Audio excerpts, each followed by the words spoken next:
What's going on?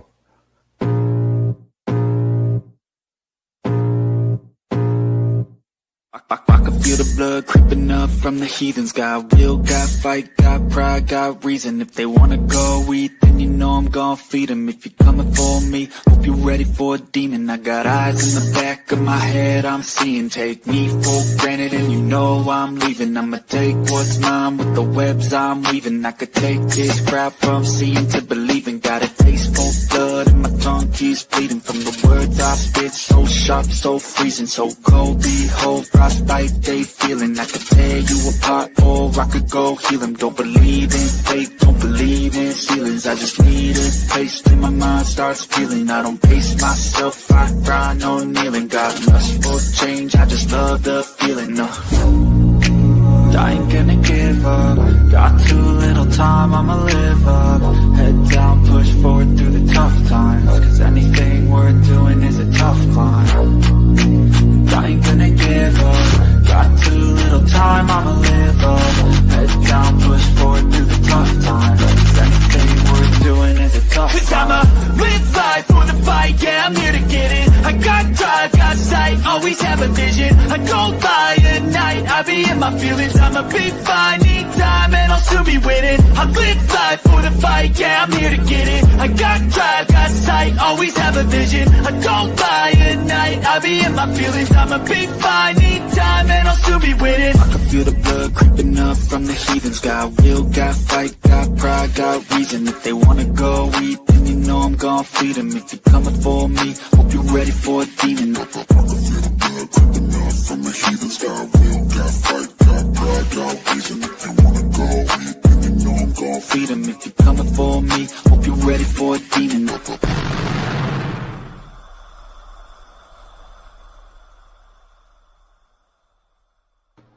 Welcome, bienvenue, welcome, dobre, good evening, ladies and gentlemen, and it is our Sunday night show. I'm just a little thrown off right now because, we have a very close-knit group of viewers, Ken, and they've decided all to put their ATM PIN numbers after their names in the chat tonight. I think that's really generous of them.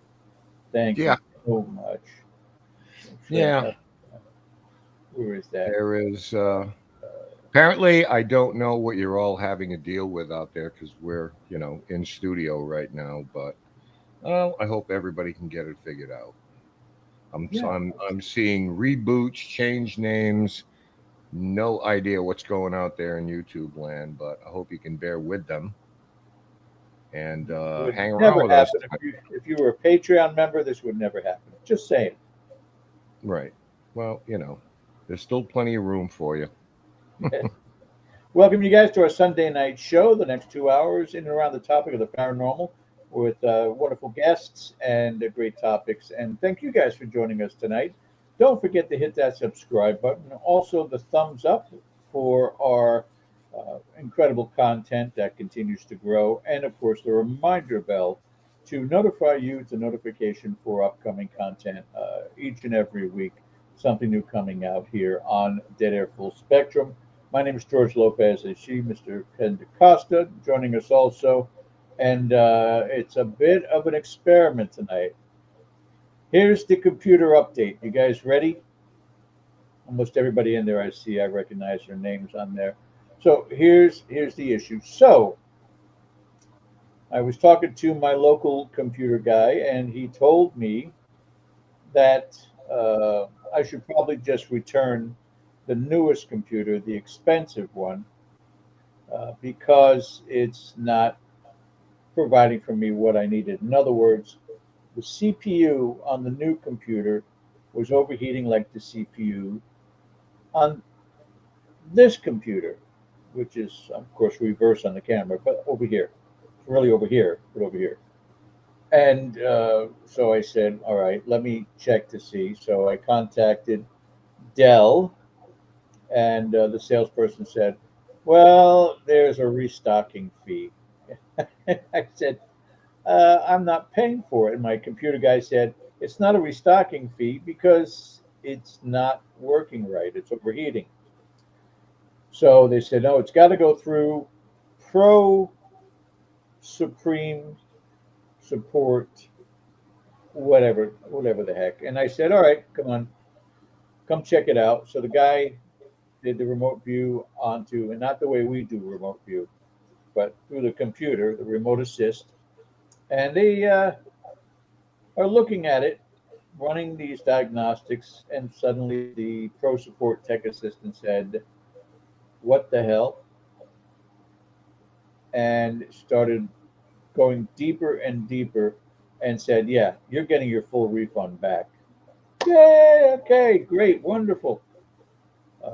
So that got sent back. So I'm back to the old Dell, which is only 6 months old, but it's the old Dell. And I said, on the day that I sent back that computer, the new one, I called support because I still have 2.5 years on this one. And I said, could you just check around and see if there's issues going on with the motherboards for Dell? Because how is it that I have two in a row that are having overheating CPUs? Well, guy puts me on hold from India, comes back about 5 minutes and profusely apologizes. Right now, there is a global issue with the Intel processors that they have been creating. So anybody out there was looking to get a new computer, stay away from Intel processors for the moment until they make this correction. So Wednesday, I have somebody coming in to completely replace the CPU in this one, and then hopefully no more problems. In the meantime, tonight, I don't have Facebook open. I don't have YouTube open. I have nothing, and I won't even take the risk, Ken, of trying to load up a picture or anything, because right now I've got visual and it's fine. But when I tested this earlier today, my CPU jumped over 100 degrees Celsius. Oh, thanks, Cody. Yeah, you're going to come here and teach me? Because that thing, I've watched other people with Macs and it's confusing as hell. Yeah. Well, I mean, adventures in technology, huh? Wow. Well, I'm of the if it ain't broke, don't fix it. But if it is broke, hurry up and fix it. I'm more, I'm more in that mindset than everything else. What's taking you so long? Yeah, the only benefit is that we are off next weekend, 4th of July weekend. Mm-hmm. So it'll give me time if there's any other bugs to work out.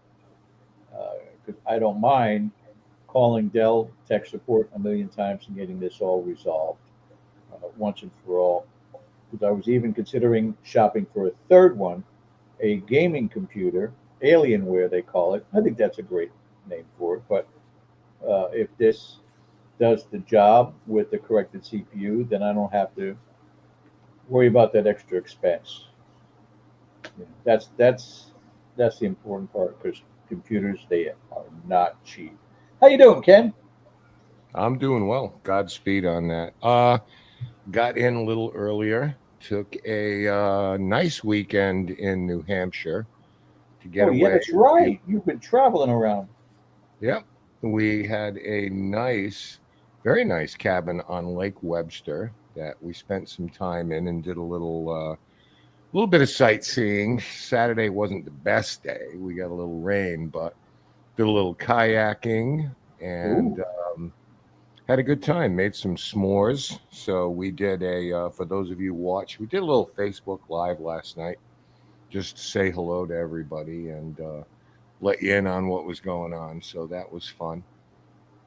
Um, and our Patreon viewers tomorrow night are going to have an interesting night because we happened to stumble across some pretty good clips, some pretty good evidence of the trip, and one in particular was extremely surprising. We'll just let it go at that. Totally unexpected, just kind of going through the motions, and well, we got a hit, as we like to say. in the biz. Wanted to ask somebody. I've got my overhead fan on, so I don't want to give anybody. We don't have to want to do the warning of flashing images or something like that. But we came back to like 86 degrees here, in Rhode Island. So I'm trying not to dissipate in front of you. So if it's annoying, I'll be glad to shut it down when it cools off a little bit in here. So What's the very nice weekend. in Rhode Island? Do you guys get a heat index like we do? Yeah, of course, everywhere. Usually, it's pretty temperate here because we got ocean breezes and things like that. So, um, it kind of equalizes it a little bit. But hot is hot.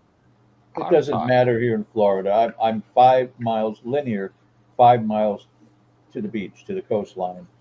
And yesterday it was 90 with a heat index of 101. You.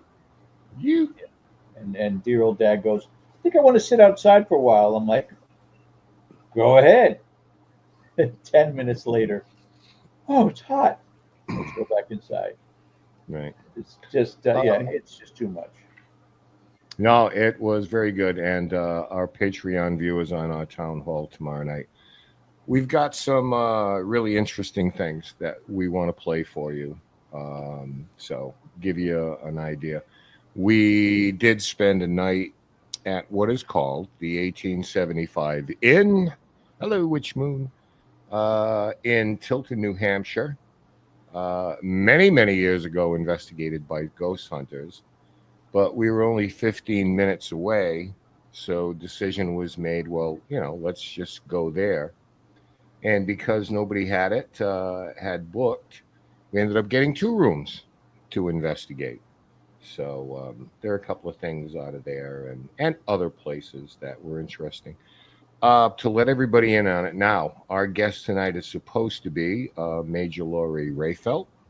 We are waiting for Major Rayfeld right now. She is not in studio, so we hope that there are no connection issues because apparently it's one of those nights where Google or whoever isn't playing well with anyone. So she has done interviews on other platforms before, so she is on Mountain Time, which is 2 hours behind us. So hopefully there are no snafus. Been in contact with her as recently as today.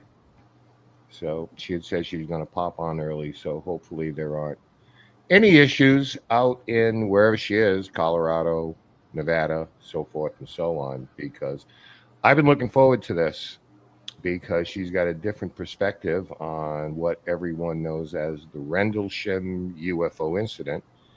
Being a then captain in the Air Force as part of the security of the base. So don't want to give too much away on that. But hopefully we will see Major Rayfeld in the studio very soon. So if you see the top of Ken's baseball cap here or there, he's in dialogue with her to join us. But there is a conflict of interest, Ken, that we need to address. Is it going to be dueling investigations tomorrow night? Because Sandy Andrews has promised me that Patreon Paranormal Pals were going to shock us tomorrow night. Yeah, we're down with PPP. By the way, I want to thank Sandy for her PIN number and Jeff Hilton for his PIN number. Thank you guys again for your generosity. It's important. It really is. Okay. Well, if we are going to have something from their investigation 2 weeks ago, I will gladly wait in that line because, hey, I promise nothing. I was hoping. I took a maybe. shot in the dark here. But just to address that, Patreon Paranormal Pals, Ken and his crew just came back and they got evidence to present tomorrow night. Slackers. Yeah. Keyword. Slackers. Hashtag slackers. So we Yeah. got to step it up. Yeah. Denise Nicholson, didn't Ghost Hunters go to the 1875 end? Yeah, they did. Back in season 6, episode 13. If you want to look it up, because we were actually watching it after we got back. We were watching it last night. And one of the great things about it is that we also stumbled into an estate sale during our trip there. And Satori and my wife, Dawn, are not to be denied when they see signs that say things like estate sale. I really am not that excited about it, but we went along for the ride because you know how it is. And I ended up buying the most expensive thing there that was for sale. That's the way things go, folks. I think he dove into our Patreon savings. That's okay. As long as it's for the benefit of the crew, Ken. That's important. No, it was $100, but it was well worth it. Oh, my You know. God. Well, there were all sorts of tools for sale, so you know. Hey, while we're waiting, let's get into the topic of paranormal here. And I'd love to hear uh, some of the people in the chat and their opinions on it also. A paranormal event happening at a location. Is a place then, from that point forth, considered haunted? Or is it where it has to be consistent? And how would you define consistent in this field? Is this a chat question? Well, it's for you, but I'd like to hear their opinions also on it. Yeah.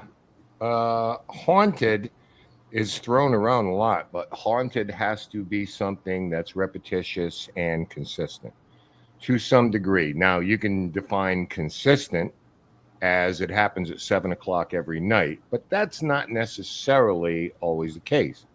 It could appear on an anniversary of some type. It could appear only in certain conditions or when certain people are present, but there is that level of consistency to it. I've always looked at it like when your mom told you as a child, quit haunting me, you know. So by definition, it's time and time and repetitive over and over again. But it is not a case where it has to happen every night in order to be considered haunted. And I don't know what the lifespan of those things are, to be honest with you. It could go on for 200 years. It could go on until there's changes in the family dynamic somehow. People, you know, kids grow up, whatever. But some have a shelf life and some apparently don't, from the reports we get. So that's how I judge a place to be haunted, rather than paranormally active or any one of the other descriptions we want to use to determine or to label, you know, something, because we do like our labels. You know, it makes us feel good to have some kind of theory and figure it out. Even if we don't figure it out, then we say, well, it's paranormal. You know? Yeah, but what constitutes haunted then? Twice? I mean, there are people who have said, you know, hey, I saw a full body apparition. This place is haunted, and no other experiences, or at least no other witnesses to experiences in that location. So, do you have to, you know, the books keep falling off the shelf, this place is haunted, versus I saw an apparition once, this place is haunted. Mm-hmm. So, how many numerically would it have to be before someone can make that claim? Because one apparition sighting speaks volumes, and it could be a justifiable reason to call something haunted, Mm-hmm. even if it's just a one-time occurrence. More than once. More than once. Sure. More than once. If you have two anomalous things that can't be explained that happen, and they don't have to be the same thing, then it appears that there is a haunting. Because the other part of a haunting has to do, to me, with acknowledgement or recognition on a spirit's part that you exist. Because if we start getting into the residual thing where, you see a woman walk through the room, I don't necessarily label that a haunting. I think that you're starting to get into time slips and interdimensional things and psychic and or energy imprints on the place. So just to me, I only consider something haunted if there's a target or an intent to it. And sometimes that takes a long time, over a period of time to determine which is which is why we tell people keep a journal, write these things down, what time it happened, what day it happened, who was there, what's the nature of the event. And then sometimes when you get things down on paper, it's easier to see that there's a common denominator in there. Oh, So the that was a idea, good question. now, can a place become unhaunted after? I believe it can. Are you paying attention, Cody? Are you paying attention? I was talking about sometimes family dynamics change. Kids grow up, kids get older. They're not the focus of it. Get on, Cody. Get on here while we're waiting for our guest. Let's get into this debate because I don't agree with Ken, but I'm also supposed to take the counterpoint. But Yeah. in this particular case, so somebody witnesses a full body apparition, or a group of people, for that matter, witness. They go in for a historic tour and they see that woman with the bonnet and the long full size dress, maybe a maid. Isn't that a haunting? If you don't get any acknowledgement or anything other than the vision, I don't consider it a haunting. I consider that more of an energy imprint or a residual. I know they call them residual hauntings. This is just my definition. There has to be intent on the spirit's part to make you aware or have contact. That's a haunting. Something else could be a matter of physics or interdimensional play and a lot more scientific because they're not trying to reach you. They're I just get it. they're just walking across the room, so going through the wall where there used to be a door 300 years ago. To me, a haunting has to have a target, for lack of a better word. They are trying to get your attention somehow. Moving a book doesn't have to be the same phenomena, but anything that draws your attention willfully to it. And that's why, I always say a lot of times this can't be one and done where you go in, spend 2 hours and you got it all figured out. That's impossible. That's unreasonable to do sometimes if you're going to declare or put a label on a location or a person, to be honest with you. Because there are some people that have things happen no matter where they live over a period of years. So this is where maybe it's not the location, but it's the person themselves who have an attachment, not an attachment like anything necessarily evil or malevolent.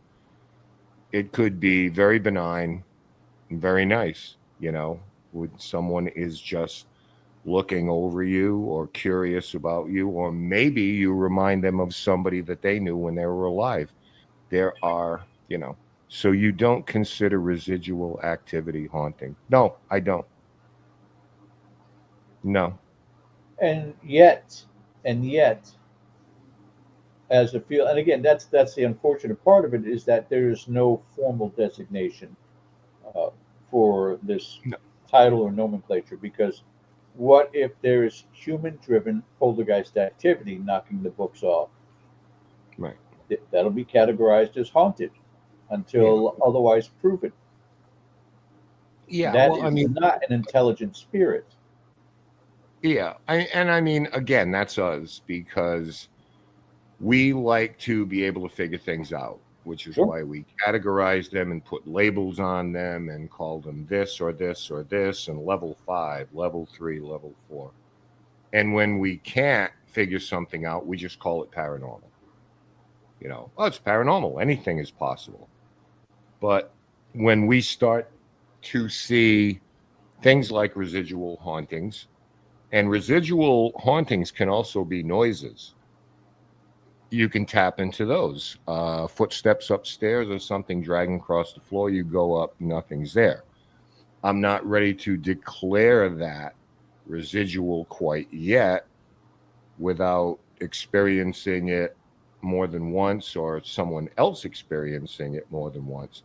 But I think we immediately leap toward categorizing things, because theoretical physicists are now getting into this idea of alternate dimensions and things like that. So when it comes to energy imprints or psychic imprints on a location, it gives us something else to at least consider, rather than saying the joint is haunted.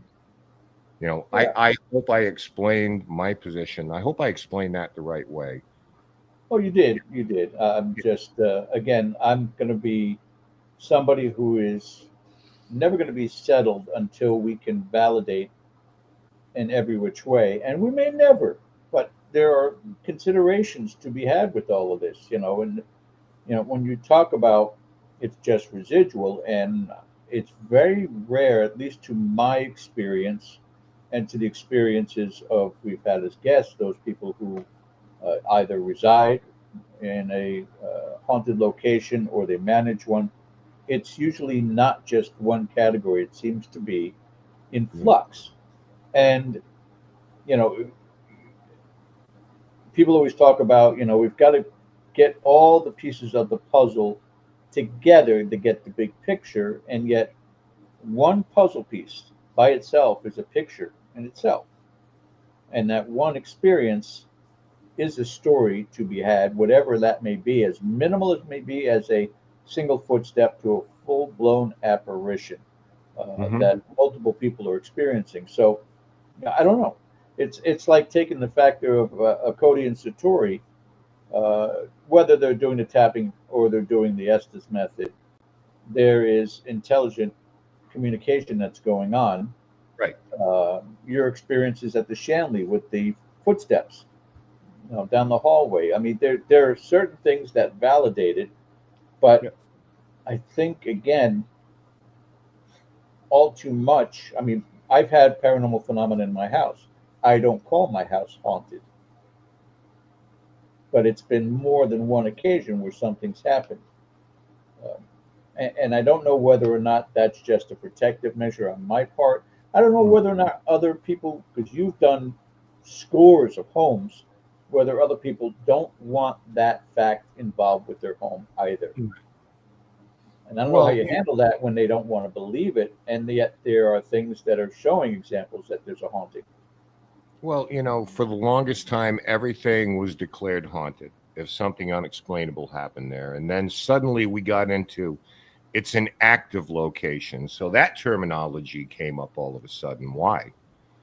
Because I think as you go along, you got to delineate these things. Everything was a haunting. Well, that's haunted. This is haunted. And now it's like, oh, well, it's an active location, which is not saying it's haunted, because there's nothing recurring or anything like that. By the way, everybody in chat, we're if we don't put it up there, we're still on. I got one eye on you over here. But I think it's a good thing that we don't fall into like dogma with the paranormal field, and we start to ask questions after we've been in it for a while. Like, is that really a haunting? By definition of what a haunting is.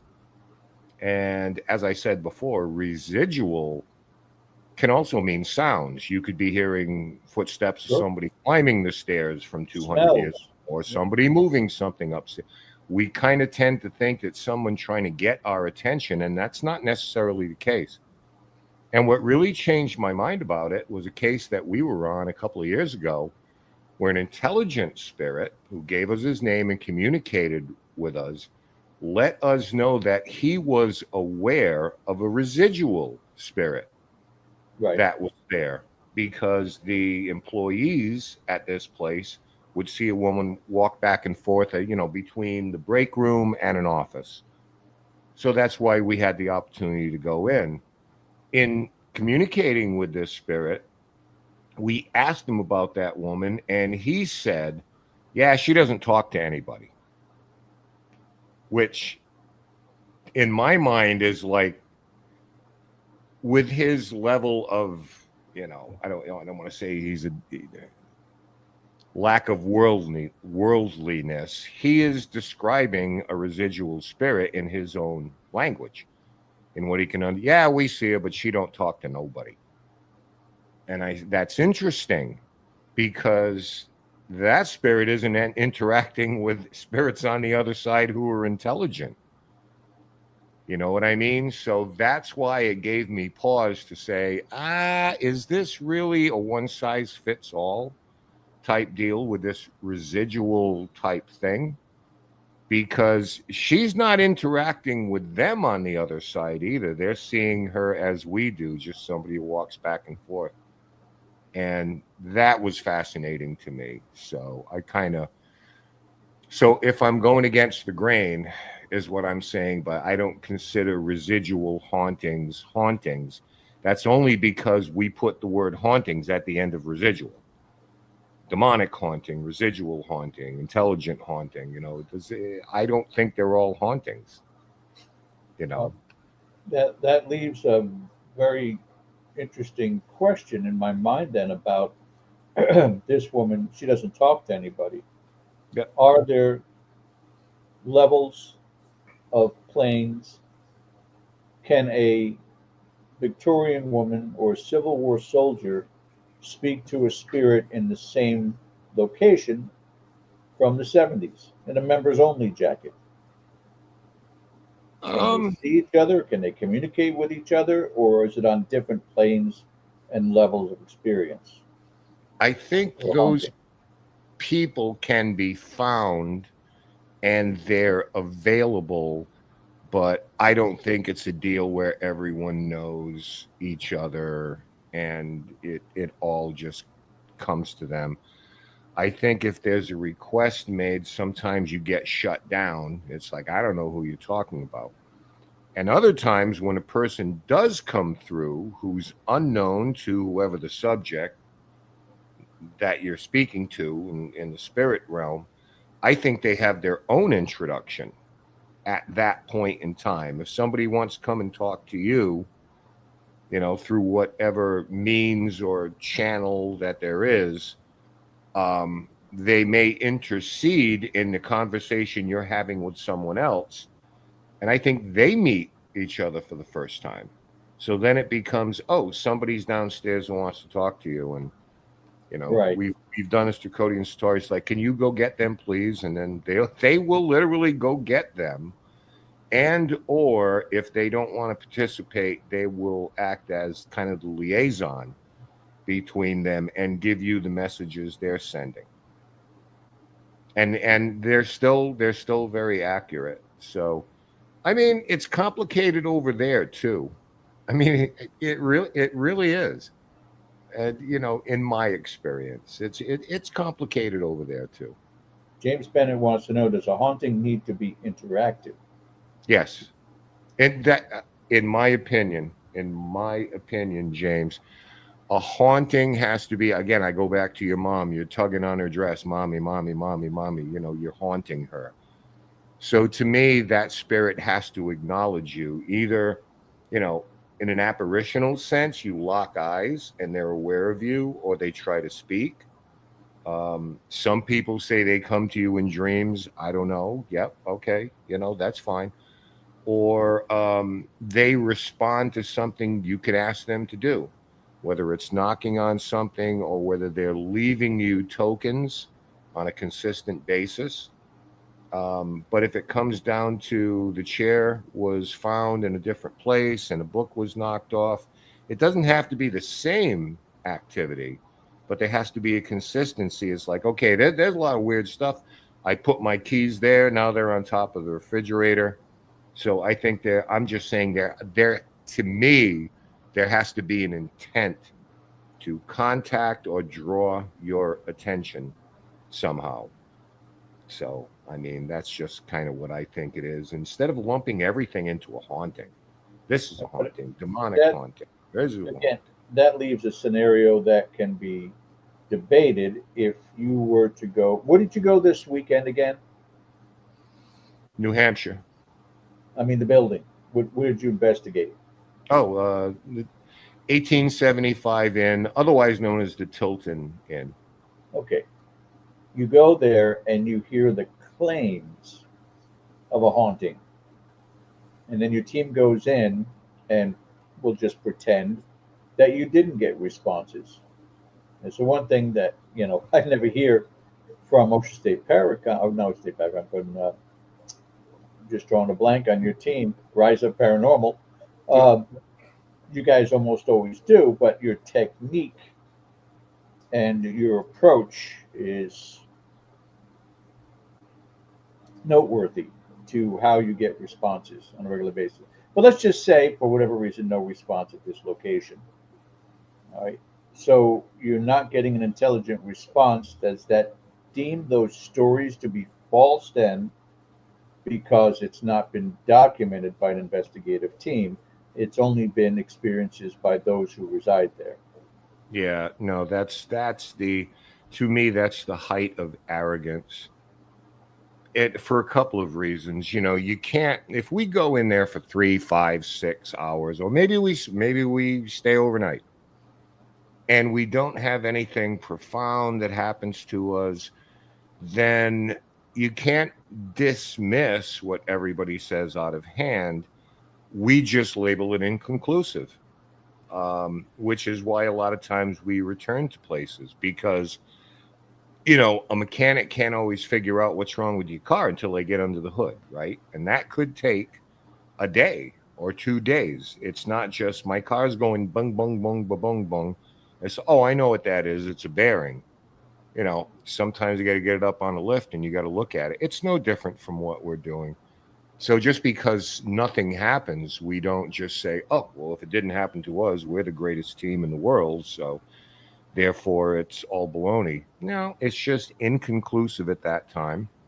And we try to stay in touch with people. If something keeps happening, just, don't be afraid to give me a call. Just say, hey, yesterday you guys left and this happened. That's fine, but it's a process. Despite all the gear out there right now, I'm sorry, but despite all the gear out there, I want it and I want it now, and SLS cameras and everything like that, which that's your thing, you do you, but there's still a process to it. Well, I mean, the stick figure that I'm seeing, is it really a ghost? I mean, the voice I get on a recorder, we have to analyze that through sound programs. Is that really a human voice? Does it have vocal characteristics? Or did somebody just kick a chair in the other room? So you can't declare out of hand immediately, yep, we figured it all out, that's it. Sometimes on rare occasions you can, but not all the time. I mean, I think you got to stay humble. You got to stay humble. Yeah, patience is necessary. Without patience, don't do this, because you're not going to do it well, is what I'm saying. If you don't have the patience for it, it's going to be wham, bam, thank you, ma'am, da-da-da-da, this is our conclusion, let's put our evidence out there. And I seen too many people get burned doing that, George. Yeah. Take your time. Exactly. But yeah, again, where I'm finding a lot of the frustration that I hear, a lot of frustration within me with regards to it is to this time. Now, 17 years I've been doing dead air with the hiatus uh, just before the pandemic. And in that time frame, no one yet, no collective entity of this field. And we've had some great guests over the last year who talk about wanting to start a database and be able to, record a lot of these experiences of what's going on. Not seeing it yet, but in particular, where I'm not going to say you're dismissive to residual, but I've always believed that that is the ultimate starting point for experiments and discovery. Because if it can finally be nailed down, the predictability of those recurrences, that's a great starting point for testing equipment. If we knew that that lady was going to walk down the stairs, you know, every third month, or only during a half moon, only during 72-degree temperature, just to try and decipher and figure out what the combination is Right. to capture that on a consistent basis, that is totally and completely slipped out of our grip so far in this field. Yeah. Well, when you're talking about a residual spirit, they're probably not going to activate anything, because they're not interacting with you. So the only thing in that particular case I like to do is take environmental readings. And I'll tell you why. Because if those things happen, and it's not like a residual spirit is going to go up and touch a meter or trigger a motion sensor, okay? No. But I do want to know about the environment Yes. and how that environment may affect our perception for us to enable us to see it. Right. Because if it happens all the time, maybe it only happens to a certain person, maybe it only happens on certain times. What are those times when you see this or when you hear it? So that's where with residual things, I kind of work backwards. I almost want to investigate the human perception more than, it's like, let's go chase that ghost in the next room. And they're never there, and there's a reason for it. Yeah. What did Cody just say? Just leave a guest book everywhere. Did it tell? Yeah. Yeah, that was pretty cool. There were There's guest a couple books places that do that. Yeah. Yeah. Yeah. And not all of them said, "Oh, we had a ghost," but a couple of them were. But what they're not doing in that, where a database may require, is time, temperature, participants, who was there, even to the minutia of age, sex, are they around a certain birth time frame, whatever it may be, that allows that experience to happen. And if you may have noticed, Ken, when I was talking about it, I wasn't saying equipment or anything for them to react to. I'm talking about whether it's some sort of an audible residual, or a visible residual, or even a physical residual. It's looking at everything that we possibly can to get that consistency, to be able to grab onto that with the right amount of information, that we could duplicate that at future dates. Even if it says it's only at this time of the year, once a year, then we know to be there. All right. And with that, our guest has arrived.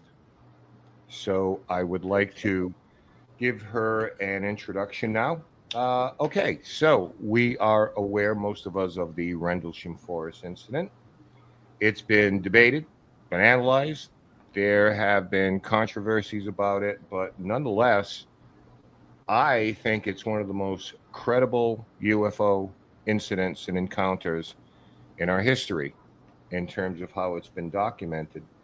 Our guest was at RAF Bentwaters and Woodbridge before that well-known December of 1980 incident.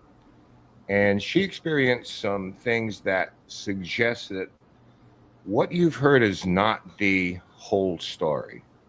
And I have been looking forward to speaking with her tonight. And without further ado, we want to bring in retired Major Lori Rehfeldt to Dead Air. Hello. Hi, Can you hear me? how are you? I'm doing well. How are you? How do we address you? Major? Lori? Today, let's see, Lori. Lori, just Lori. Well, I tell you what, I've been calling you Major in our emails because I think you've earned that. Well, thank you. But we thank you for your service. And this is going to be interesting tonight, Lori. It truly is. Because I think we're going to get another perspective on this.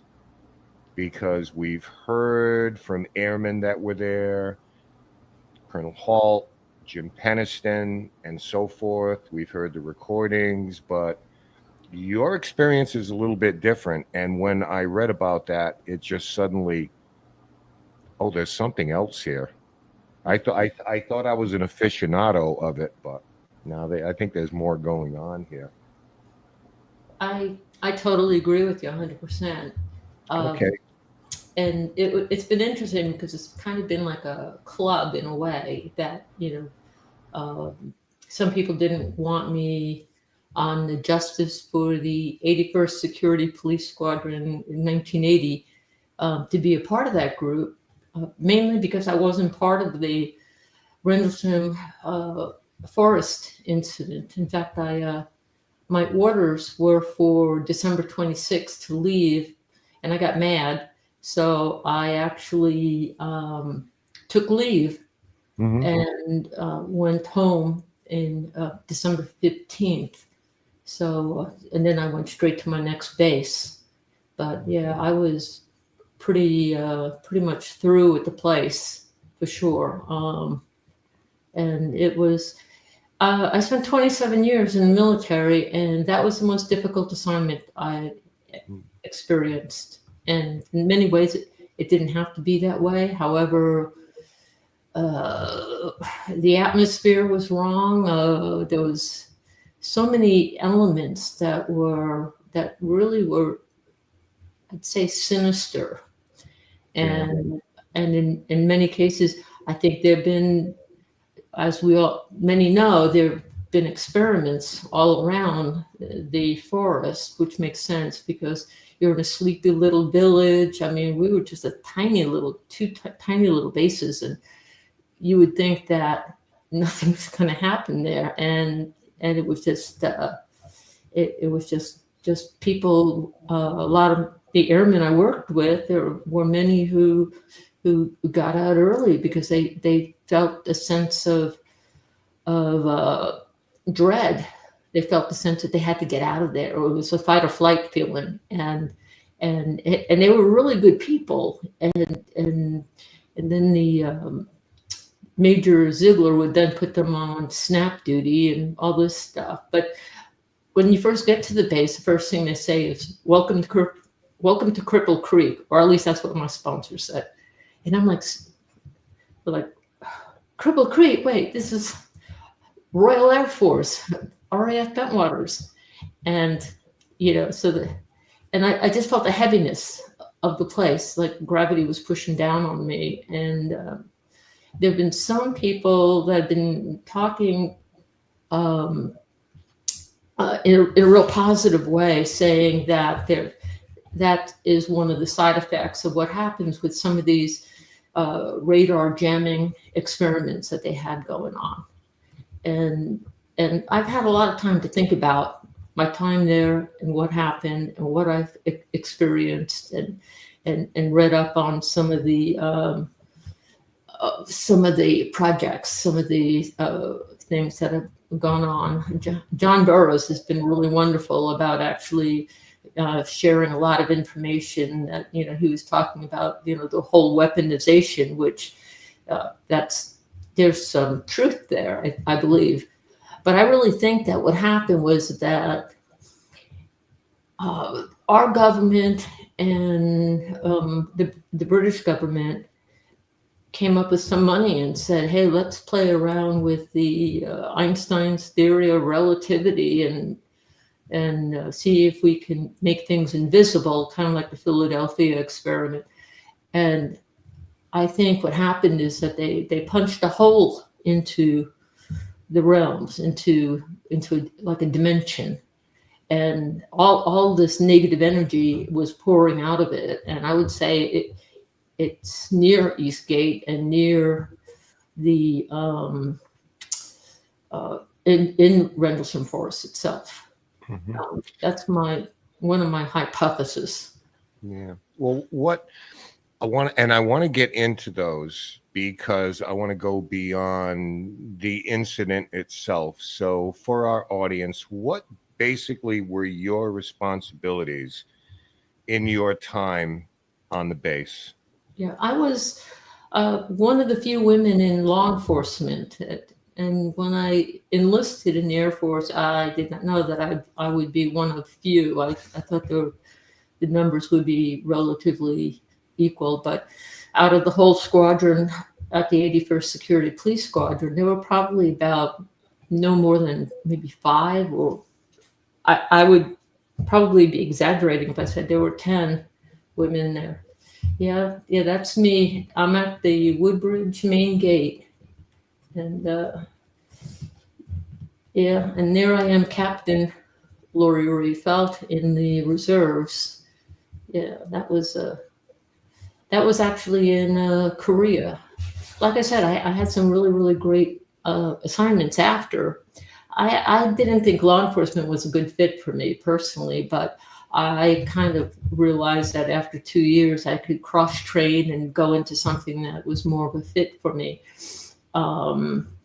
So that was, I really kept my head low. So I didn't draw attention to myself because I had seen what happens when you draw attention to yourself. They tend to, and they do a really good job railroading you out. And when I mean it's with Major Ziegler.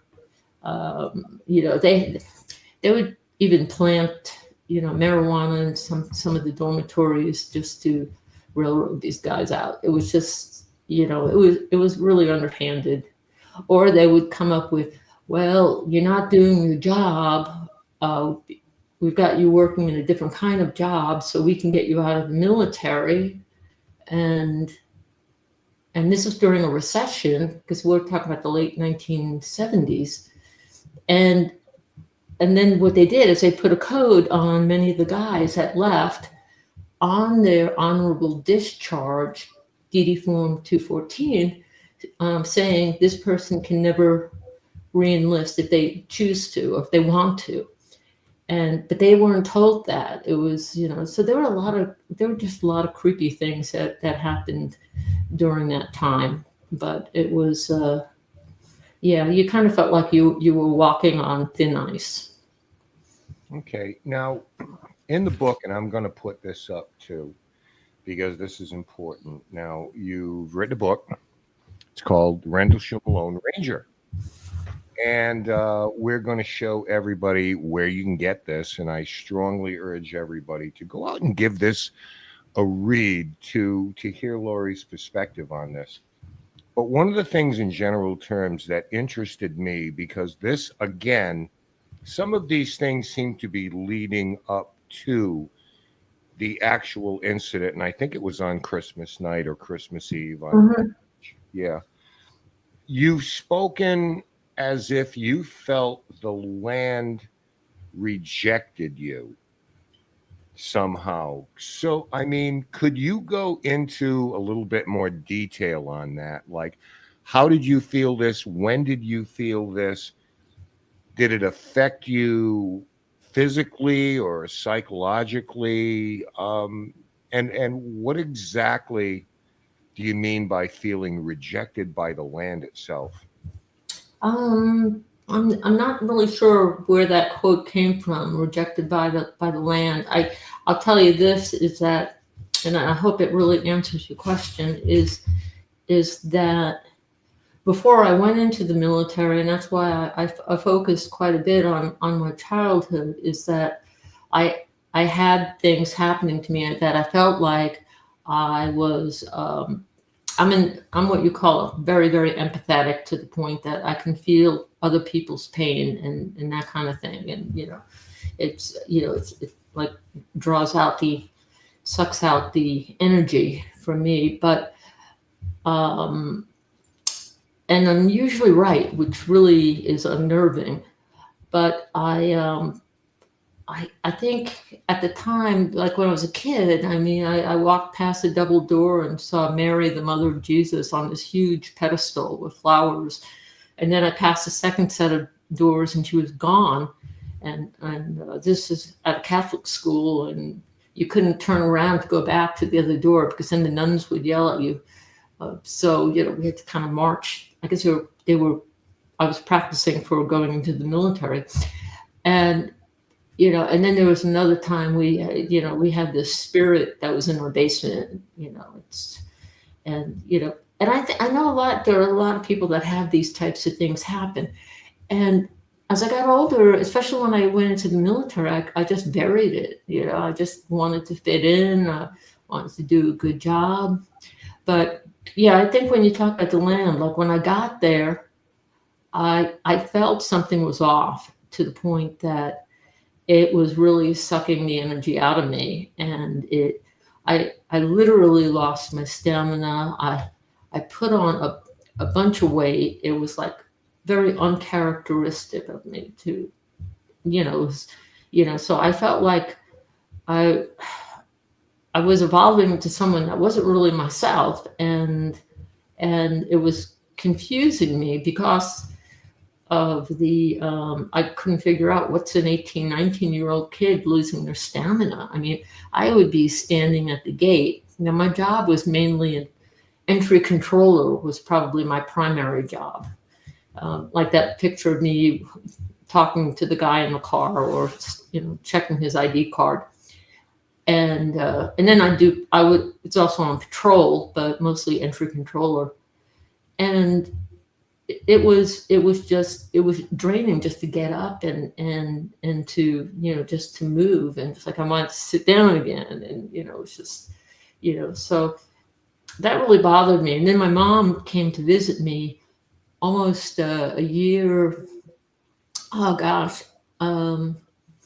close to 2 years after I've been there, because I extended an additional 6 months. I actually got to Bentwaters in May of 1978. So I was supposed to leave May of 1980, but I met this guy and I extended for a year, and then I curtailed it to December of 1980, and because we broke up. And so what was I saying? So my mom, I went to pick her up at the Heathrow airport, and she walked right by me. And I'm like, Mom. And she was like looking at me as if, what happened to you? She just saw me as I just looked different. I looked bloated. I looked just different. And it wasn't your typical losing weight. This is really completely different. And then when I took her onto the base, we got back, and I was trying to show her around the base and, see this, and this. And the whole time, my mom, who's usually about as chatty as I am, she was quiet the whole time. And I didn't say anything about the place, anything negative or whatnot. And as soon as we were leaving the base, she looked at me, and I'm driving this little car, this little rust bucket of a car. But she finally speaks, and she finally said, Lori, I got to get you out of here. There's something wrong with this place. There's bad energy here. I mean, and that floored me because my mom picked it up, and the thing is that, and it's in many ways it also corroborated what I was feeling and what I was going through. But I told my mom, I said, you can't bail me out this time. It's not like a record club that you would join and, oh, Mom, I can't pay for these records or 8 tracks or whatnot. So I said, I gotta stick with it. And so anyway, that, that was part of it. But I think, when you look at, say, Larry Warren, he and we intersected. He got there in December of 1980, December 1st or 2nd, and I happened to be on the main gate over by the base exchange. And he walked up to me and he was chatty and talking, and I was kind of looking around to make sure none of my NCOs were going to yell at me for talking to people while I was working the gate, and because I would hear things like, "Oh, are you homesteading again?" That kind of thing. And so I was always very conscientious of people coming up to me and that kind of thing. And I kind of wanted to tell him, because I was getting ready to leave, to watch his back. I said, this place, I wanted to say this place isn't what it seems to be. And what was interesting is that I did tell this to Lieutenant Bonnie Tamplin.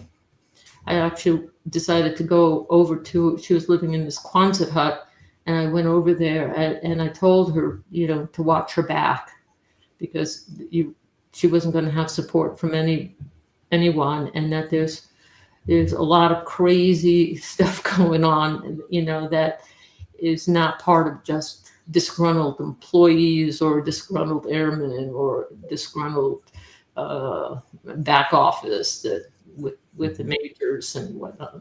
Yeah. Now, you had a sensitivity to this, Lori. Did you see any changes in your fellow airmen, though? Did you see certain behaviors on their part that suggested even more strongly to you that there's something not right about this place? Oh, yeah, absolutely. I mean, there were several guys. I mean, one in particular that I can share with you, Steve LaPlume. He actually wrote a book. His dad was in the military, and one evening he decided to, he just felt he'd only been there for maybe 2 months or 3 months, and he felt like he had to get out of there. It was like he was, I don't know, but I got to get out of here. It's like a fight or flight. And he ended up stabbing himself in the stomach. And then he called the police to let them know, and the law enforcement. And actually it was John Burroughs who was actually chasing after him because he was running away from him. But soon he was pretty much put on what you call snap duty. And that's where you end up cleaning toilets and raking and doing all this, this BS work while they process your papers to get out. And in fact, when he got to the base and when Larry got to the base, they came with a group just out of technical school, because we had lost so many airmen from just saying they didn't want to do it anymore. They would shoot their weapon off. A lot of them got kicked out for drugs, mostly marijuana, that kind of thing. And alcohol was through the roof. So there was just a lot of crazy behavior. I shared a story recently about this technical sergeant that lived in the dormitory who, so he'd been in for about 10 years or 12 years, something like that. And he decided he wanted to steal all this equipment from the sound center. So stereo equipment and cassettes and all this stuff. So he went in there and he stole a bunch of stuff. And then we were keeping an eye on the sound center because we found that the window up above on this Quonset hut was broken. So they were keeping an eye on it. And I told the other guys, well, I'll do the patrolling around while you guys think this guy might come back. Well, he did come back. And he had as his weapon of choice, he had a harpoon. And it was like, why would somebody want to throw away their career and end up at Fort Leavenworth? I mean, it didn't make any sense, but it made me think, there's something really wrong with this place. And I, maybe if he had gone to a different base, it would have been different. He wouldn't have been so much of a compulsion of all the stereo equipment. But I was one of the people that had to go to his room, to check to see where all the stuff was. His room looked like a store, like a warehouse for music equipment. And it was just really bizarre, like kind of sad, but something out of the Twilight Zone. You know, you're looking at this and you're thinking, this isn't right. I mean, all the drawers in his dresser were just filled with cassette tapes. I mean, I don't even know where he put his clothes personally, because it was just, you know, it was just so extreme. But the harpoon part really, really, that unnerved me a lot, because I did see the harpoon and I was like, oh my God, this is, yeah, I could see calling home from England, Mom, yeah, I almost got harpooned, you know, that kind of thing. Yeah, not It was, what it was you, just, yeah, not it's, what you expect, yeah, not normal stuff. right? You know, whaling. Not a lot of whaling going on around there, so Yeah. not in those times anyway. Okay, so it leads to the question: is this an ancient kind of energy that already existed there? Is there a confluence of that and some kind of otherworldly activity that's drawn to it, coupled with whatever our government and the UK military was doing? Is it seems like there's a confluence of all of these things, you know, maybe electromagnetic energy. In your looking into this, was the base situated on what we call ley lines now? Or, Yeah. Yes, yes, it is.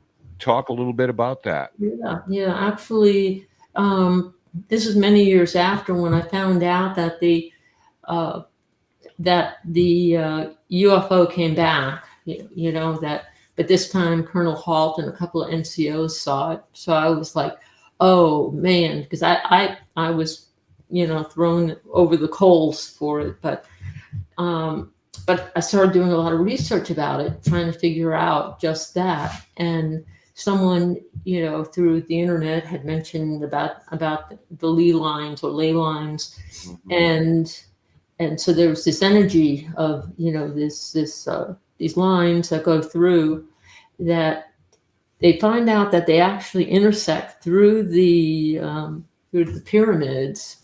And then as I went on with a lot of the stuff, I think there were things that were planted in me and that were planted in so many others. You know, it's like when you see a UFO, it's kind of like the you know, the Richard Dreyfuss character on Close Encounters of the Third Kind, when you know, he says, "Well, yeah, I got that Devil's Tower in my living room."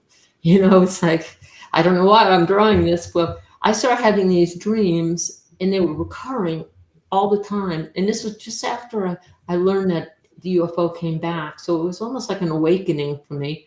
And I had this dream that I'm over in England, and I'm driving around, and you know, I'm trying to tell the people there, I don't belong here. This isn't, you know, and they keep telling me, you got to get on that gate. You got to work that you know, the main gate. And I'm like, and you know, and I go to the desk sergeant, the desk, and it's all looks like it's all rotted wood and whatnot. And next thing I'm back in the patrol car, but this time I'm heading south, and I come upon this, and I'm in the desert, and I'm heading toward this crater of water that's only about 2-3 feet deep, and it ends up, I get a complimentary copy of National Geographic magazine in 1996, and had a gorilla on the cover. But I'm flipping through it, and I saw the pond, and it turns out it's in Mexico. And what made it more interesting, it wasn't that far from the zone of silence in Mexico. Now I started thinking, this is really, really crazy, because they have a high UFO anomaly. I mean, I never heard of the place before until I, you know, was researching it.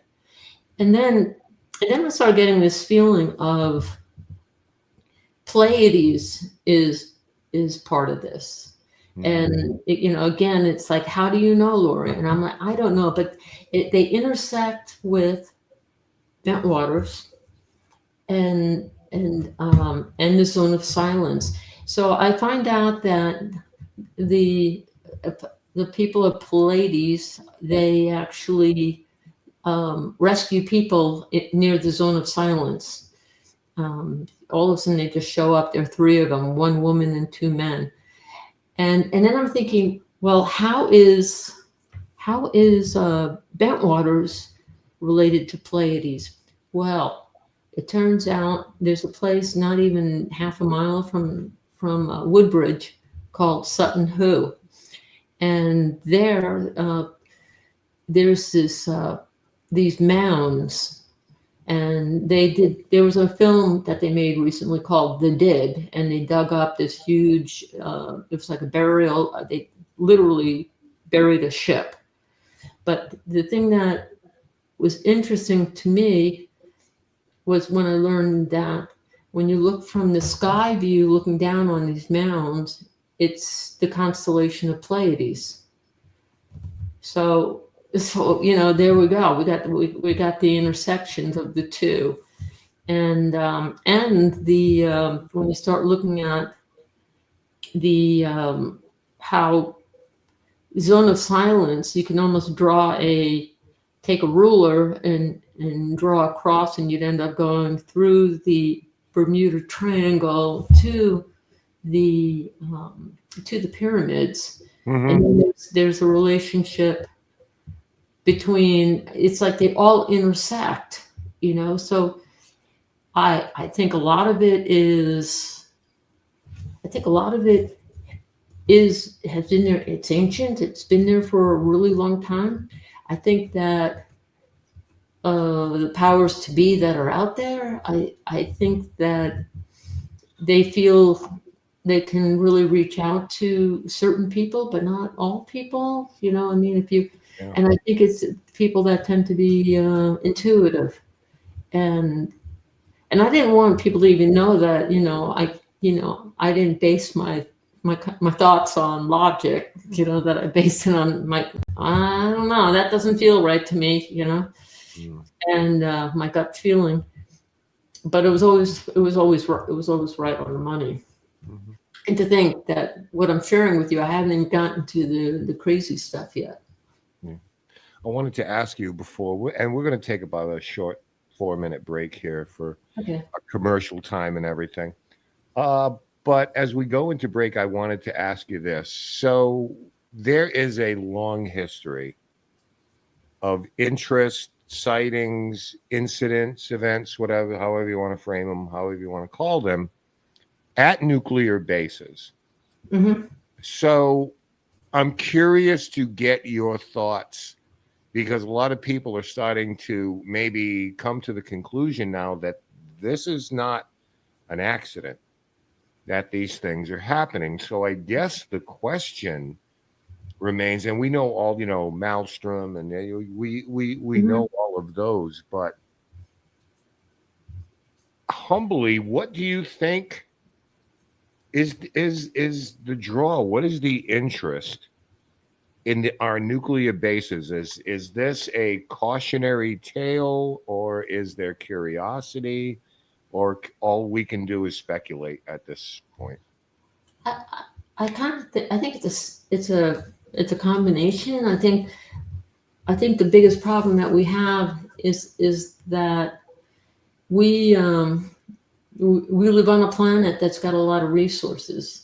It's one of the few blue planets out there that has a lot of elements that maybe other places don't have. Copper, just as an example. And I think that the intelligent life that's out there knows that what we're doing to our planet is really they're looking at us like we're children with matches. It's like we got to slow it down. And they're not interested in the people, is my opinion. They're interested in saving the planet, and the reason they're not interested in the people is because the people, if say they approached us we would probably want to kill them. That's just the way we operate. It's like, oh, I haven't experienced that before.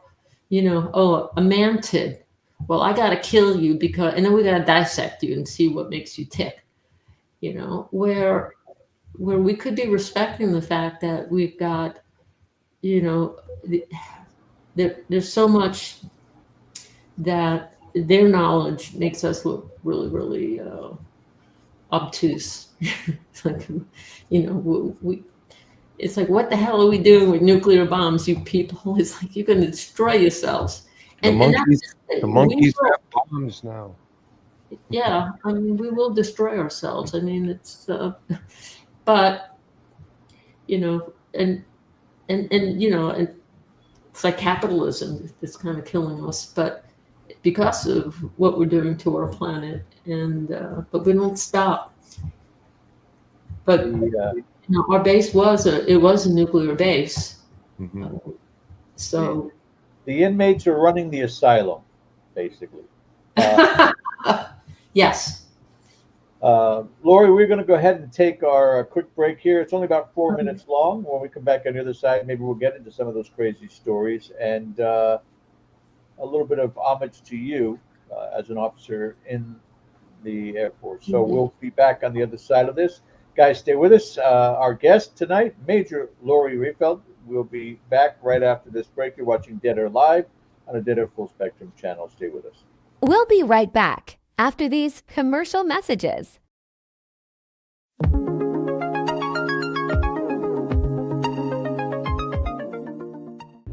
Now showing on Dead Air Full Spectrum YouTube channel.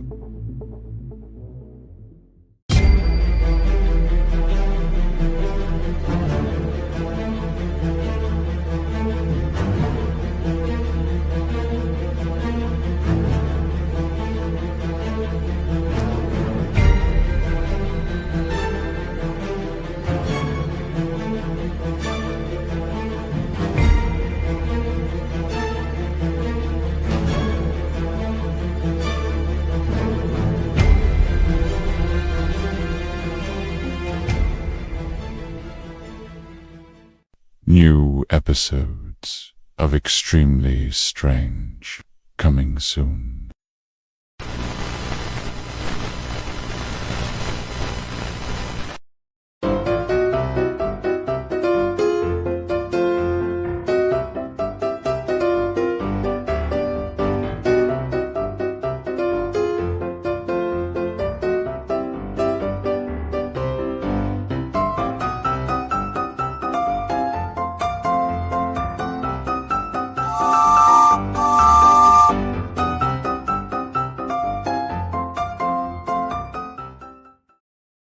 Every alternate Thursday on our channel.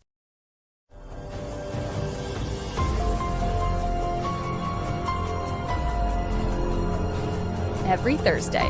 Opposite. Well, that was weird.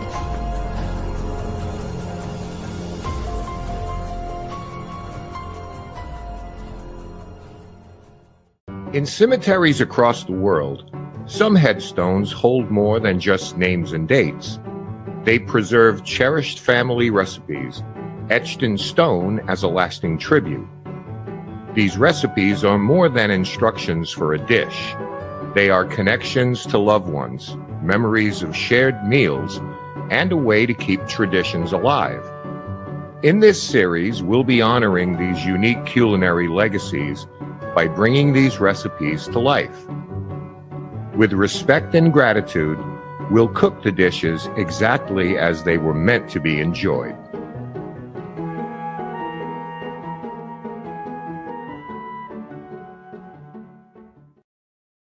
New episodes of Last Bite coming soon.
And now, back to the broadcast.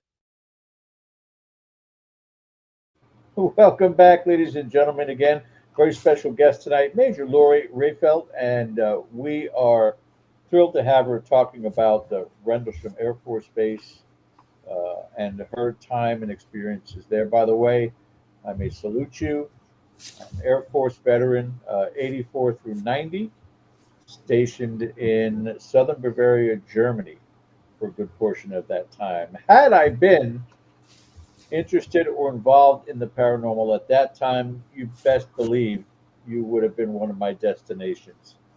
But thank you for your services. Everybody has also placed in the chat. Thank you. I will turn you back over to Ken because, as I told Ken, this is his wheelhouse. He knows us back and forth on this. So I'll provide some questions to you towards the end. But Ken, back over to you. Okay, great. Okay. Thank you, George. So, Lori, I want to talk a little bit about your sensitivity to these things and the thing you were feeling, because we often tell people, pay attention to your body, pay attention to your feelings. So these beings that were not of this earth, did you feel as though it was at the time an alien civilization or just something that, I don't know, had a certain purpose or intent there, and how their presence fed into the behaviors of people? And that could be spiritually as well as emotionally, and all those things would come with being a human being. Yeah, well, my experience is, like I mentioned initially, it was the gravity pushing down on me, pretty much the whole time I was there on base. But once I got off the base, I could breathe, and I had several incidences that happened.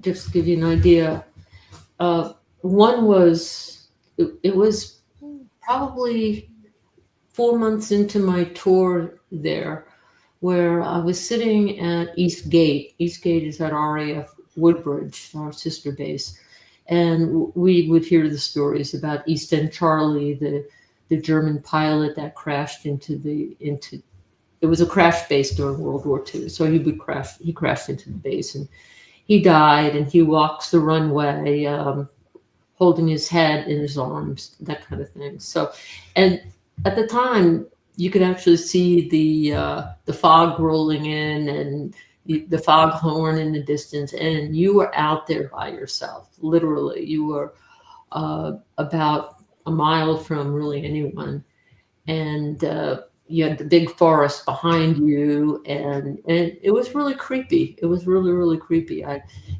just kind of when I realized that you had to sit out there all night, it was just kind of, you didn't want to think about it. You just wanted to just, do it, and then hope the patrol comes by to keep you company for a little bit before they would have to leave.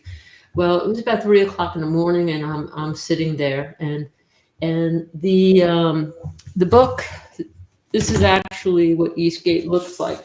If you the Eastgate that I knew of, they built the other one that was further up the road a little bit, but that Eastgate had windows on all 4 sides, and there wasn't a blast wall in front of it that they had built while I was there, so you could actually see the whole runway. And so I'm sitting there, and all of a sudden I could feel, and it was like a flash in my mind. It was a gray. It must have been about 3-4 feet tall behind me, and he told me, he said, don't look. He goes, I know you're scared. Don't look. Just, kind of like, I want to observe you, but don't look.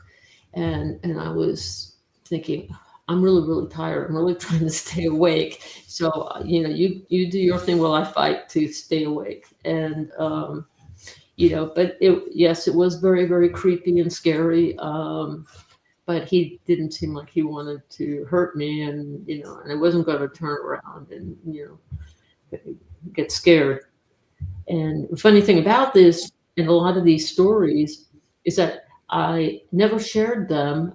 I was actually part of disclosure with Stephen Greer, and I shared with him only one event, and that was the UFO sighting that when the aircraft flew over Woodbridge. And I'll get to that in a little bit. But the things that I share now, people are, well, how come we didn't hear about it before? And I'm like, because it just seems so unbelievable. It just seems, yes, I did go through this.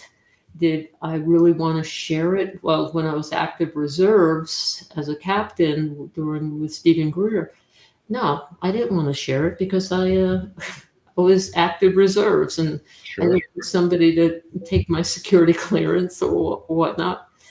So you had to be careful. You just had to be careful. You couldn't show weakness. You had to suck it up. I mean, that's what we were taught. No complaining. And then, so that happened one evening, and I didn't mention it to anybody. Then the other incident was when I was at the RAF Woodbridge non-nuclear munition storage area. That was the only place that I was allowed to, when you talk about guarding bombs, at that time, women were not allowed in security. We were only allowed to work in law enforcement. So I didn't have access to, say, the weapons storage area where they kept the nuclear bombs. But I could guard the non-nuclear. And so the job was you go into this area, and they've got all this grassy mounds that are that's where they keep the munitions in, and I had to check the locks. So it was a cold. I mean, the cold over there was ridiculously. It was really, really cold and damp, and it went right down to your bones. And it was raining, and I put my alert bag down, and I had my record, my stereo, my little boom box, and so I got all settled, and then I went out, and I had to carry an M16 too. That was the only thing that was different. In law enforcement, we just carried the 38, but if you're guarding the bombs or whatever, you have to carry an M16. So I hoist the M16 on my shoulder, and I start walking, and then at that point I see a flash in my head, and this time it looks like a 7-8 foot tall, very, very tall. It looked like a praying mantis, and he was dark, he was muscular, he was pacing, and it almost looked like he had some kind of armor on. He just looked like, but he reminded me of somebody being like an officer or somebody in charge of something. And he told me, he said, "Don't go." He pretty much told me, "Go back to your gate check." And I turned around, went back to my gate check, and thought, I am just going, once it's daybreak, I will go out and check my buildings and whatnot. But, that to me was probably the most bizarre, because I'd never connected a praying mantis or an insect with what's out there. I never heard of a mantid, so it was just really interesting to, that I learned. And then I told people, was he big? I'm like, yeah, he was about 7-8 feet, maybe even taller. I don't know. But, he looked really big. He was, and muscular. He wasn't your typical skinny praying mantis. And, but like I said, and then I was talking with one of the guys I worked with back then. He told me, you do know that was a weapons storage area for nuclear bombs, and they had poured in a lot of money to build it. and then all of a sudden they decided not to use it.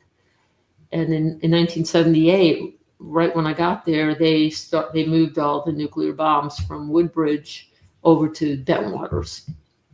And so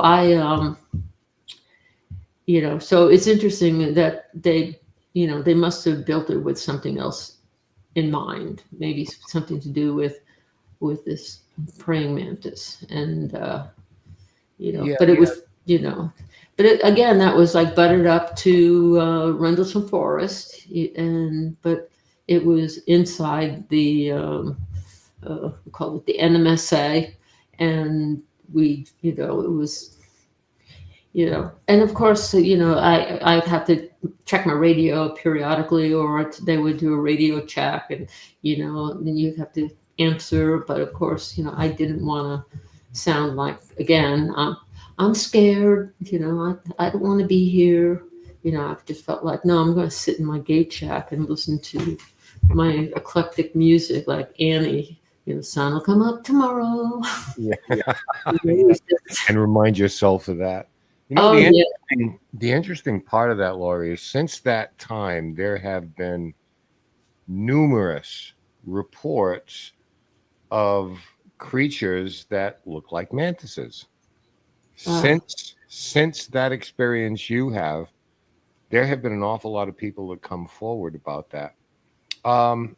So leads me to my next question now. How difficult, it's actually kind of a twofold question. How difficult was it for you to relate what you were experiencing to people? And what do you think of this alleged new sort of arrangement where pilots now are welcomed to come forward, and commercial pilots are welcome to come forward and share your experiences, and they're taking the taboo? So first, how difficult was it for you? And do you think what they're trying to do now is just a lot of BS that they're feeding us, and it's just as difficult for anyone to come forward now? Or maybe it's a little bit easier without the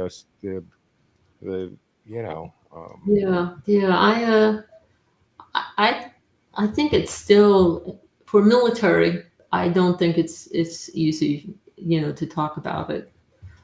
I actually was at an award ceremony, or somebody got promoted, and at this point now I'm an Army officer. I switched over from Air Force to Army, so I speak 2 languages. And I saw this 3-star general. I think his last name, it's either Edmund or Edmonston. It's usually, people will say, well, we looked him up, we couldn't find him. And then I spend an hour, and then I find the guy. And I figure he must have been high ranking back in 78, 79. So he was talking to me and goes, oh, because I was wearing my Class A uniform, so I had all my ribbons on. And he said, oh, I see you were in the Air Force. And I said, yes, sir.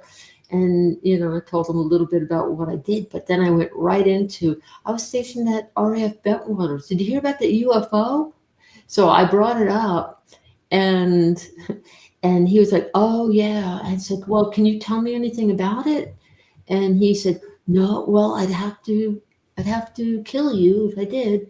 And I said, well, that's okay. I'd like to know what happened. And then he said, well, I have to get back to my party, and I'm standing there with my plate with potato chips on it, and I'm thinking, what a dumb shit I was. But, I was like, well, I have, no guts, no glory. And then this electrical engineer guy came up to me, and he said, I work at the Navy station not far from here. And he said, we found something out there during that time, and it's some kind of a plastic that we're able to use it. It takes it's very lightweight, and it can take a lot of a high degree of heat and whatnot. Now I was feeling like, am I on the X-Files now? Because it just seemed like out of the blue, he was sharing this with me, and I had no idea. I didn't know. I mean, to corroborate with, we didn't have much time because it was kind of a social setting, but just listening to him, and I did listen, and it was just astounding that some people will, through communication security, everyone has a little piece of the puzzle, and it's a matter of what we do with that piece, and hopefully we share it with each other. Right. But the way it seems to work quite often, and happened with Rendlesham Forest incident, and I call my incident the East Gate incident, is that people don't want to work together, and I kind of think that's by design. The powers to be in the atmosphere, whether we want to call it God or whatever we want to, call it, is telling us that it wants that static. So, and the longer they can keep the static, then you can grow old and die, and and then the secrets are left, and those pieces of the puzzle are now gone. And so I've always been adamant to continue sharing my story, because I really want to understand what happened. I mean, why do I know these things about the zone of silence, and know about, it's just crazy stuff. And and then the mantid, and then the gray, and then there was the other one. It was a swamp man who was over by the locks, the liquid oxygen area, and I couldn't see over the fence, but off base, which was really close to the locks, was this. I knew there was a pond back there, and but I couldn't see it because of the all the ivy and all the growth on the fence. So, but I knew there was a pond there. So this crazy guy, he would purposely push his face up, but I wouldn't look. But he pushed his face up, taunting me, and the worst part was that I had to get out of my vehicle to check the lock, because sometimes the supervisors will put a note behind the lock to make sure that you checked it. Make sure you make sure you're doing your job. Yeah.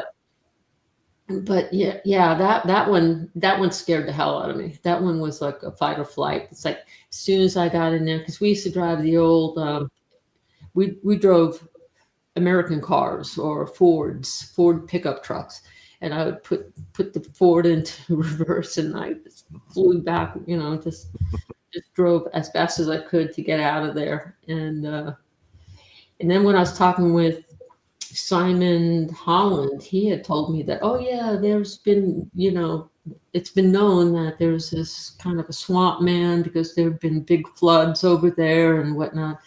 So he was telling me that there was a story about that. I said, well, if you want to know what pond he's hanging out in, I can point you in the right direction. And it was through Google Earth that I saw the pond. I was like, it's so, that again was, it's like that intuition or that third eye, that I knew that it was there. And so that was the other one. And then the last one was, now this one was one I had to report it. I was checking the buildings over at RAF Woodbridge, and I was at the back gate, and we were checking the back gate. I was there with Airman First Class Keith Duffield, and we were just trying to keep awake. Now they decided to close East Gate during the night because hardly any cars came through. So which was great, I thought. And then we're sitting there, and then all of a sudden we see this airplane coming in from the North Sea, and I'm thinking, well, we got a base in Simbach in Germany. Maybe he's coming from Germany or something. And he was doing the approach like a regular aircraft, and the runway was right there. So, it was like runway, airplane, makes sense. And I started thinking in terms of, well, when the plane lands, we have to do a customs check. So I'm looking to make sure I have all the paperwork while it's landing. But I noticed that the lights on the runway never go on. And I'm thinking, this is really weird. The air tower's got to know that there's an airplane coming in. And then right at the base of the runway, right before he was over the runway, the aircraft stopped, and he was probably about 30, 40 feet above the runway. And then he started to doing this up, down, left, right movement. And then it burst into three pieces and did this low arc. And then it went way up in the sky and disappeared. Jesus God. And then at that point, I tried to be casual about it, and I said to Keith, here's the radio. You got to call the SIN. And then he looks at me and he hands the radio back to me and said, no, you got to call it in. You're the lead patrol. And I'm like, oh, you know better than anyone. I mean, there's so much CYA involved in the military. So if you say something to your CO, eventually, although things are compartmentalized, everybody does answer to somebody. So it's either you are telling them something that they already know about that they don't want to talk about, or they don't want to be the ones to kick it up the chain where they're telling this story, and then pretty soon people are looking at them sideways. So well, that's got to be a difficult thing. Yeah. Well, I mean, that's what happened, I think, with Colonel Halt. I mean, I really believe that he had credibility because he's a lieutenant colonel. He was one of the higher ranking officers on the base. But when it came right down to it, he was the base commander or deputy base commander. And that came under the wing commander. The wing commander was like the head honcho because he was in charge of the mission of the base. But it was the fact that Colonel Williams at the time, the radio from the wing, their channel was silent. And so they had all this chatter on the law enforcement security channels trying to figure out what's going on. But it was as if the wing was turning their back on what was going on because they wanted nothing to do with it. And the same thing with Major Ziegler. He, here he's in charge of the 81st Security Police Squadron, but he was nowhere to be found until I don't know what night, but I think he finally did show up, but it just seemed as if he distanced himself too. So that left these guys to try and put things together. And in my case, because I people said, well, did they interrogate you? After the whole thing happened, and I said no. And I think the biggest reason is that I was so marginalized that I wasn't going to talk about it. I just wanted to get out of there and get to my next assignment and hope it would be a good assignment. So it was kind of an obstacle course that I wanted to get through to get to my next base and not deal with it, which is really a shame because having these opportunities is to witness something should have been more of a marvel, or just like, oh, this is amazing, this is incredible, this is what is that? Let's all learn or discover what's going on, knowing that the world is not so 2-3 dimensional, that the world is really, we've got things moving through realms. We've got, you've got these beings that fade in and fade out. They're not just, moving from point A to point B where you see them. They're so sophisticated but but I at one point I did think that the aircraft, the reason it stopped at the runway is because I felt like it knew that we knew that it was there, and it was kind of like, oh man, they're looking at us, what should we do? Up, down, left, right. Oh, I know, we'll burst into three pieces and go down and take off, and Yeah. hopefully nothing will happen. We'll just- So I did talk to the desk sergeant, Adam Cohen, and he and I butted heads. It was mainly because he gave me a hard time because I was a woman and the whole thing. I shouldn't be in this career field and all this stuff. If I go to the club, I'm not going to kick ass. I'm like, no, I'm not going to kick ass, but I'll carry everybody. I'll hold everybody's radios. But but the thing is that I worked hard. I worked hard like anybody else. And so anyway, he kind of started it a little bit. Well, Rayfeld seeing UFOs, that kind of thing. And that was the last thing I needed because, when you have no credibility, you got all these things against you. You're a female in a male dominated career field, and they don't want you there even before they meet you. And at the time, I had a New York accent, or a really strong New York accent. I would talk, talking to me, Yeah. So that didn't help out either.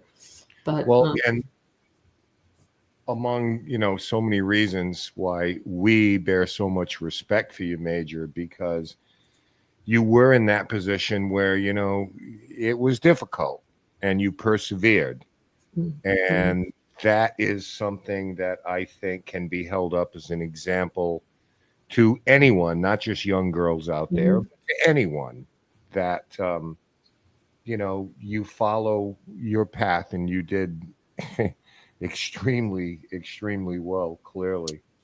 Well, I really appreciate that because I think, there was, when you're treated so badly, you can either go to the point of saying, well, maybe I am, maybe I am, inept. Or you could say, I'm better than the way I've been treated. And it did prompt me to get my degree while I was on active duty and all that. And to get my commission, and then get into the place where I had to deal with sergeants who still didn't like women in the military, but they had to bite their tongue this time when they were talking to me. But, I always treated my soldiers, because now I'm in the Army, the way I would want to be treated, so I was always fair, and I'd listen, that kind of thing. Yeah, well, you had been through that and just refused to do it to someone else, to take it out on someone else, misplaced frustrations and things like that, which again, I commend you for. Well, thank you. I wanted to, as we come to the top of the hour now, strategic location of RAF Bentwaters, and this is during, the height of the Cold War, the 1980s. Those of us who are old enough to remember gas rationing and my God, yeah. the Olympics, and you tell people, we can only get gas on every other day or something like that, whatever. And they you based on the if it was an odd or even number on your license plate. Yeah, exactly. I think I was like 22 years old when all this was going on, So strategic location of RAF Bentwaters, with everything that has happened and everything that goes on there and everything you suspect about that, do you ever allow yourself to think, is there another reason they put this base here? Was it just militarily strategic, or why this place in this location with everything that goes on here? Because in the paranormal world, they talk about thin places where they in the paranormal world they talk about thin places. In other words, the veil, if you want to call it that, between dimensions is thinner in some locations than others, that they have more activity in those places. Do you, to this day, think Rendlesham was one of those locations that was just a beacon for weirdness? And Big time. Big time. You know, and you know, it's funny is that there was this one incident where there was a Colonel Thompson was an A-10 pilot, and he went over to RAF Woodbridge. He went over to RAF Chicksands for an air show, and he was going to fly the A-10. He was one of the first people that worked with, I think it was Lockheed or one of those companies, to develop the A-10 back in the day. And he got there, and there must have been some foreign object stuff in the engine, and something happened, and it turned out that the A-10 cartwheeled across low level across this forest, and he ejected sideways, so he died. And I was out at East Gate, and I looked behind me. This was, again, I was working, but I was working a swing shift. So I was working like from 4 till midnight or something. And I look behind me because I feel like someone's behind me, and I see this colonel, and he's wearing his flight suit. But the thing, and he's leaning against these boxes because they were using the area around the gate to just store mechanical stuff or whatnot. They were just boxes. And he's leaning against the boxes, smoking a cigarette. And I'm looking at him because he doesn't have a hat on. And all I kept thinking about is the sergeant who's on patrol, who hates my guts, is going to yell at me if I don't tell him to put his hat on. You know, so I'm just thinking about, man, this guy, can he go away? And so I finally get the gumption, and I turn around because he's a full bird colonel. He wasn't even a deputy, like a lieutenant colonel or whatnot. He was like one notch down from a one-star general. And so I'm thinking, God, I gotta tell him to put his hat on. And I turn around, and he's gone. And I'm thinking, and that's really weird because there was a fence behind the gate shack. You had to walk up to the road in either direction.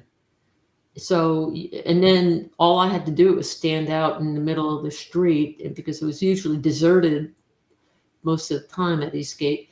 And I could see somebody traipsing up and down if they're walking up and down the perimeter road. He was gone. And it was back in the 90s when the advent of the internet, Netscape. And I wrote an article about it. And actually the daughter of Colonel Thompson contacted me to say, you described my father to a T. And I said, yeah, I guess he likes to party, huh? he was like he was hard drinking, work hard, play hard. And so that to me was an interesting story. But paranormal activity was there quite a bit. There was a woman riding a bicycle. It was and she looked like something out of the early 1900s, or she's riding a bicycle and she's wearing a dress and she's got long blonde hair. But the thing is, it looks like she doesn't have a face. So she's riding, and this one guy was telling me a story. He was driving a Metro van, that the people in the back were sitting on the floor of the Metro van, and he was the only one that had access to seeing out the rear view mirror or the side mirror. And he looked out and he sees this woman on a bike, and it was like a 1-speed bike, and all, you know, and then he noticed she doesn't have a face, and he's like, oh my, you know, he was like, holy, you know, and he starts speeding up because he doesn't want to be near this person or see this person that doesn't have a face, and he was driving from East Gate over to Butley Gate, which is between. East Gate was RAF Woodbridge. Butley Gate was RAF Bentwaters. It was like a shortcut to get to both bases. Right. Sure. So now he's driving now, and roads are really winding and narrow. And he's driving. He said, "I was driving like 70 miles an hour. I got these people in the back. They go, what the hell's going on?" And he looks back, and he sees that she's right behind. She's right beside him. And I'm like, better you than me. I'm sorry. Yeah, I don't need this right now. Yeah. But there was my point is there were a lot of paranormal things going on there, and you know, so there was witchcraft, druids. There was, you know, it was just you know, it wasn't a place to definitely not relax, and it was definitely had a lot of the forest itself was really intimidating, and so when I found out, you know, 1996, 97, when that book Left at East Gate came out, Gate, right? Yeah, I was like, yay, because that meant they had to have handle their responsibility of dealing with what they experienced, and it was almost like me saying, yeah, now you get to see how it feels, you know, and it's not fun, but you know, in many ways I was really really glad that they shared their story, and I really respect both Jim Peniston, John Burroughs, and Larry Warren. They were really the ones who got the story out. But it was real important that they understood that the story has more dimensions to it than what they shared. Yeah. And I think it's important that people who are watching this and they're in chat and they're engaged in this, that there was more to this. Of course, that incident, the UFO incident, overshadowed just the general oddness of that particular place, which is why I kind of asked the question in the way I did. It's like, why put it there? Did somebody know something that, you know, but to hear that even the paranormal, even spirits, rituals, all those things that were going on in the woods there, just, you know, makes it so much more fascinating and intriguing, even though it was probably a little unnerving for you being there. I mean, that's easy for me to say. Well, yeah. I mean, if you think about the land that we live on, it holds a lot more history. I mean, there's probably a lot more bloodshed that's happened, you know, every inch of the earth that, you know, has a story that somebody walked on there and didn't, you know, are probably walking around in a different realm, and did not quite. I'm not really sure exactly how. You know, I talked to this guy Larry Costa, who is very, very interesting. He talks to dead people when dead people talk to him, and in fact I had him on my show, and he had this Hawaiian warrior talk through him, and of course the first thing I say to him is aloha.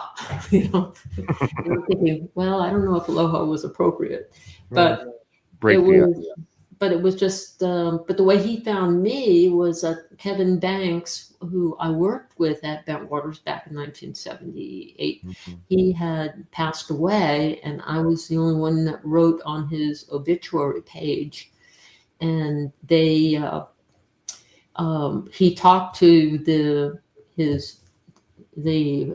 spirits that were in his house, and they asked the spirits about me, say, who is this Lori Rehfeldt?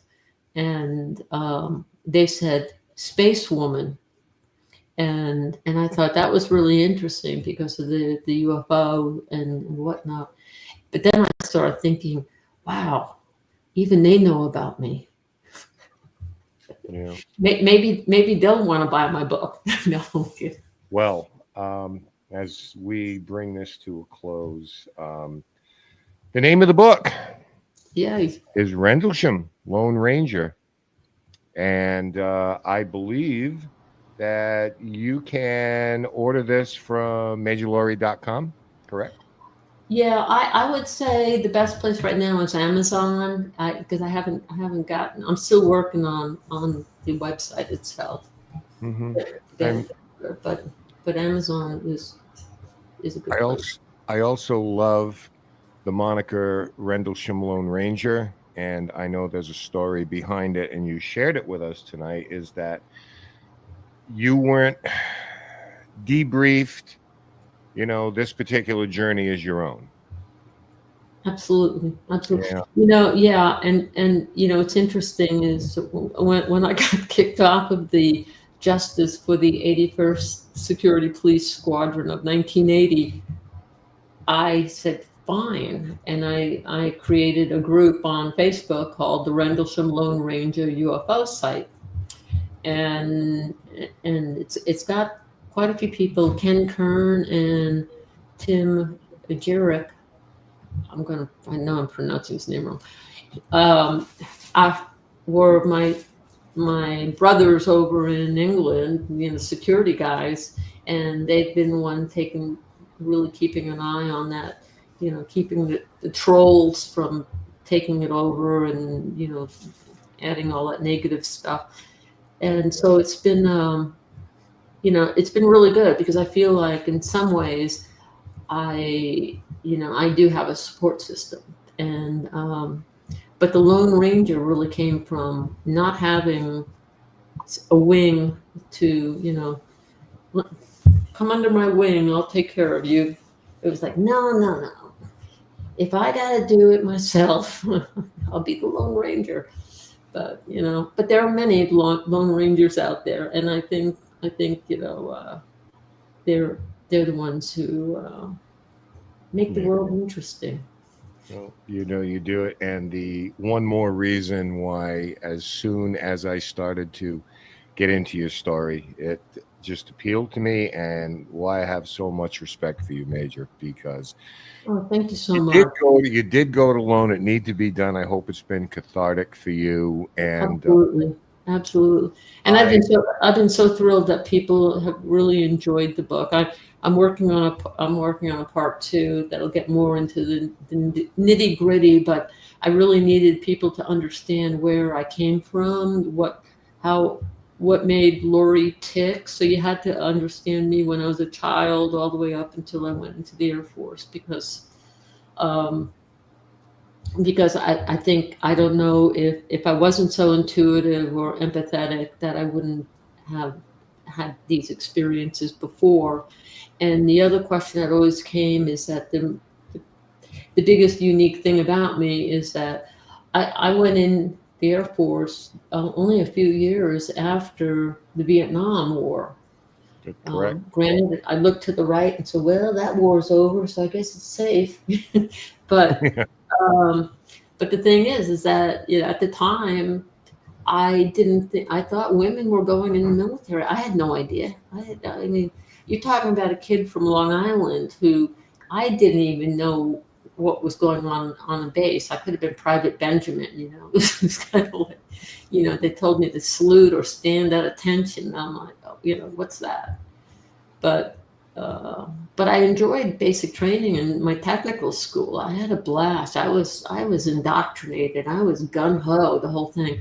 And then I get to my first base, and it sucked it out of me. And then when I left there, I felt as if I'd been in a war zone. I mean, it was my uniform was crazy. I was wearing the men pants because men pants were cheaper. They were like $7, where women's pants were like $30 back then.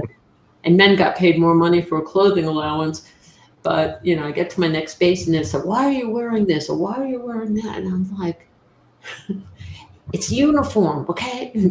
But, you know, I had to realize, no, you're no longer at Bentwaters. You got to conform and get back in the groove. But, yeah, because I had to climb through a lot of windows and, you know, I'd snag my pants on something. So, What an absolutely remarkable story. What a journey. Again, I want to just put this up one more time for everybody out there. It's because a couple of you already said I need to read that book. Yes, please do. MajorLaurie.com, where you're going to go into a lot more depth than we're able to cover in a couple of hours. But Major Rayfeld, thank you so much. We would love to have you come back. Oh, I would love to come back. I so enjoy talking with you, Ken, and meeting you too, George. And yeah, this has been very cathartic for me, and I so appreciate that there are people out there interested in my story. Phenomenal. Just don't forget us little people when they make a movie out of this, okay? Oh, that reminds me. I am actually going to England in 2 weeks. I'm going to the premiere of Capel Green. That's coming out. It's a documentary that's based on not only Larry Warren's story, but my story and the stories of others, about several other airmen that have what they've gone through. So you might actually get a chance to. Thank you, Shelley Cooper.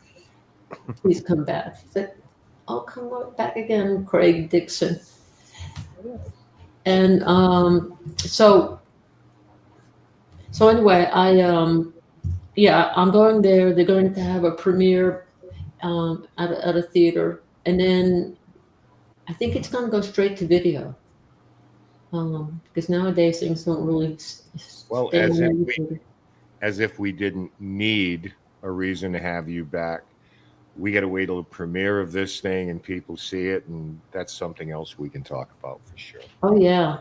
I gave it I gotta say I gave it my all because I just thought it was just time, because even though, you know, I was creating this Lone Ranger UFO site and all these different things, people were still telling me, you know, I haven't heard your story. Why is that? And I'm thinking, I don't know.